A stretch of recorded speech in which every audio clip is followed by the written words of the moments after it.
Are you having issues where the sump screen in your dishwasher is coming out of place? These little retainers are coming loose, or you find one has fallen off and melted to your element.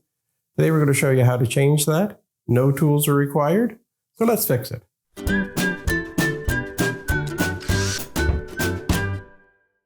So our first step is just to open the door. Next thing we want to do is just remove that lower rack. And we'll set it to one side. So you'll find after you've taken your filter screen out and cleaned it, as you do as part of normal maintenance process, you'll find that they just tend to wear and need to be replaced. So you just got to reach it and unscrew it. Bring your new one in, drop it into place, tighten it down, and do the same thing on the other side. So same process, just unscrew it, bring your new one into place. So with those in place, we just need to put our rack back in,